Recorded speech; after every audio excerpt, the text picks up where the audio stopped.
निकाल्नु खासमा त के एमाले छोड त हत्यारा पार्टी भन्नु हरेक पटक आएर मलाई 4-5 जना महिला मान्छे लिएरै आएर भन्नुभयो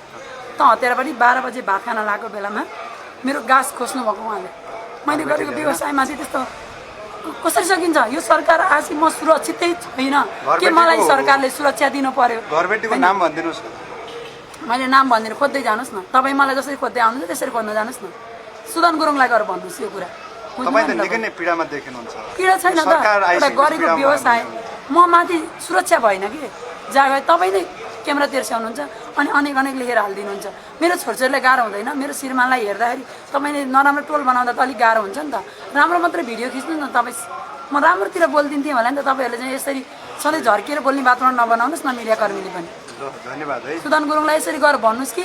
यो महिला पीडित छन् भोलि होइन घरमा आइसक्यो हतियार लिएर होइन भोलि बाटोमा हतियार के ईश्वरी भुजेललाई जसरी मार्ने हो र मलाई पनि ईश्वरी भुजेललाई त आफ्नै श्रीमानले मार्यो भने भोलि मलाई यो अरू व्यक्तिले मार्यो भने त्यसरी लास उठाउने कि त्यहाँ गएर थैयो भन्ने कि पहिल्यै सुरक्षा दिने हो त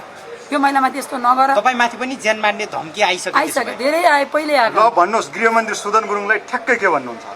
मैले ठ्याक्कै सुदन गुरुङलाई के भन्छु नि सर्वप्रथम मलाई भेटेर मैले गरिरहेको व्यवसाय छोड्न पर्यो यो सरकार आसी म माथि कालीमाटीमा हमला भयो त्यसपछि हमला भइसकेपछि 2-4 दिनपछि मैले पुलिस लिएर गएर तरकारी किनेर ल्याएर नि व्यवसाय चलाएँ तरकारी चलाउँदाखेरि तरकारी व्यवसाय चलाउँदा व्यवसायमै आएर कतिजना मान्छेहरू कान काट्छु भने चक्कु तेर्स्याइयो र एकजना महिलाले साह्रै दुःख दियो मिडिया मार्फत भन्छु राइसरी खत्री उहाँले हरेक पटक मलाई उजुरी हालेर उजुरी जाएर किन गर्नुभयो र मेरो परिवारमाथि उहाँले फोटोमाथि किन नराम्रो दुर्व्यवहार लेख्नु भएको छ उहाँलाई छिटोभन्दा छिटो कारबाही होस्